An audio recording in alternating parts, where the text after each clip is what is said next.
यह समीक्षा किसी व्यक्ति, देश या राजनीतिक संगठन के लिए नहीं है। यह छात्रों को ज्ञान देने से इसका संबंध है।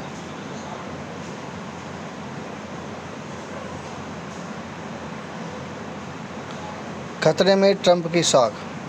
अमेरिकी राष्ट्रपति डोनाल्ड ट्रंप ने ईरान के बिजली और ऊर्जा ठिकानों पर तबाह करने की जो धमकी देने के बाद पहले जिस तरह से 5 दिन तक इन ठिकानों पर हमले टालने की घोषणा की और अब कहा कि कुछ और दिन मोहलत दे रहे हैं, उससे यही लगता है कि वे समझौते के मूड में आ गए हैं। हालांकि रह कर वे ईरान को धमकाते भी हैं, पर उन्होंने जिस तरह हॉर्मुज़ समुद्री मार्ग खोलने के लिए भी समय सीमा बढ़ा दी है, उससे यही लगता है कि वे किसी तरह इस युद्ध से निकलना चाह रहे हैं। उनके लिए उनके ऐसे संकेतों के बाद भी यह कहना कठिन है कि अमेरिका, इजराइल और ईरान के बीच छिड़ा युद्ध थम जाएगा। इसका कारण यह है कि ईरान बिना इस भरोसे अपने कदम पीछे खींचने के लिए तैयार नहीं है कि उस पर फिर से हमला नहीं किया जाएगा। जिस तरह से ईरान अमेरिका को युद्ध विराम संबंधी शर्तें मानने के लिए तैयार नहीं हो सकता, वैसे ही अमेरिका और इजराइल के लिए भी उनकी शर्तें मानना संभव नहीं। वास्तव में इसी कारण अब युद्ध थमता नहीं दिख रहा है। जहां इजराइल ईरान की निशाना बनाने में लगा हुआ है, वहीं ईरान उस पर हमले करने के साथ ही उनके पड़ोसी देशों पर मिसाइलें दाग रहा है। यह स्वाभाविक ही है, इससे इन देशों का धैर्य जवाब दे रहा है। ये देश इसलिए अधिक परेशान है कि ईरान उनके नागरिकों और ऊर्जा ठिकानों को भी निशाना बना रहा है। भाई, हम तो सिर्फ यही कहेंगे कि युद्ध हो, लेकिन केवल परमाणु ऊर्जा संयंत्र यानी ऊर्जा के जो सोर्सेस हैं, ऊर्जा के कुएँ हैं, वो नुकसान ना हो, क्योंकि उससे तो पूरी दुनिया पर ही असर पड़ेगा।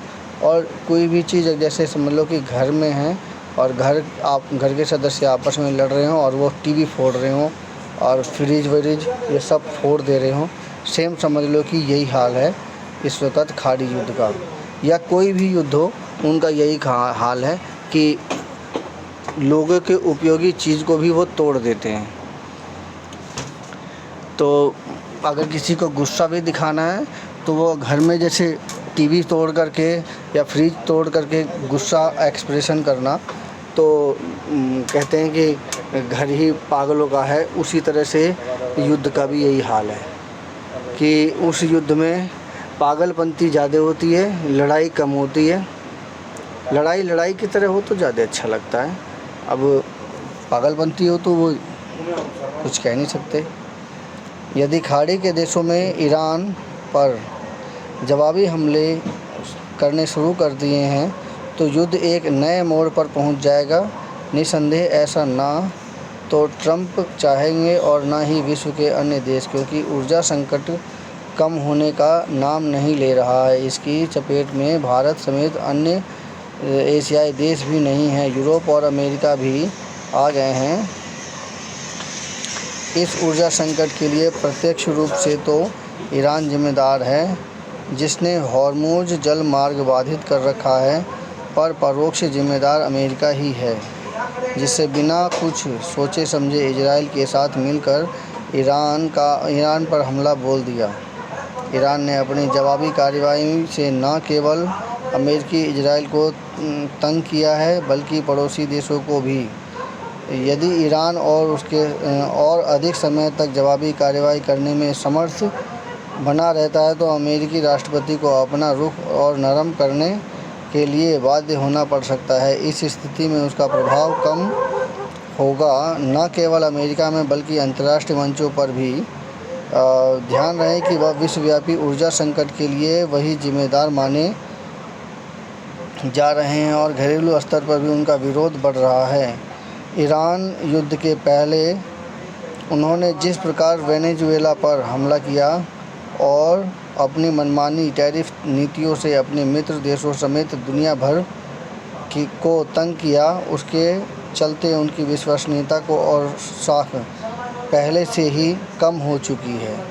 जी हाँ, ये जो ईरान वार चल रहा है, इसका ये जो असर है, ये बड़े लंबे समय तक असर पूरी दुनिया को झेलना पड़ेगा और इस वार से जो नुकसान है उसकी भरपाई को भी अमेरिका नहीं झेल पाएगा। अमेरिका ने सोचा था कि वो इस प्रभाव से ईरान के तो तेल संयंत्र हैं उस पर कब्ज़ा करके वो अपने अंडर में ला देगा और उससे वो बेनिफिट कमाएगा। सीधी बात है कि पेट्रोलियम कंपनियों के प्रेशर की वजह से जो लॉबी पड़ रही है, उसके प्रेशर की वजह से ये युद्ध स्टार्ट हुआ। जबकि तुलसी गबार्ड जी ने ये युद्ध की कोई भी बात मना किया, लेकिन इसके बावजूद भी ये युद्ध उनके इंटरनल प्रेशर की वजह से हुआ। कारण था वो तेल कंपनियों का प्रेशर, और तेल कंपनियां यही चाह रही थी कि वो ईरान के ऊपर अटैक करें और उसके तेल को कैप्चर कर लें। इजराइल तो एक बहाना था, लेकिन अगर दूसरे शब्दों में देखा जाए तो इसके ठीक विपरीत पड़ा। चूँकि अभी इलेक्शन आने वाले हैं, डोनाल्ड ट्रंप की कुर्सी के लिए बहुत बड़ा खतरा पैदा हो सकता है और इससे डोनाल्ड ट्रंप काफ़ी ज़्यादा परेशान हो सकते हैं। समीक्षा कैसी लगी कृपया कमेंट कीजिए, चैनल को सब्सक्राइब कीजिए और इसी तरह की मिस्टेक ये समझ लीजिए कि आपके घर प्रबंधन में भी है कि लोग अपने से ना परेशान होकर के दूसरे के सुख से जब परेशान होने लगते हैं तो उसका असर आपके और आपके घर पर भी पड़ता है। सेम समझ लीजिए इस वक्त ईरान युद्ध की कहानी भी सेम वही है। समीक्षा कैसी लगी कृपया कमेंट कीजिए, चैनल को सब्सक्राइब कीजिए। धन्यवाद।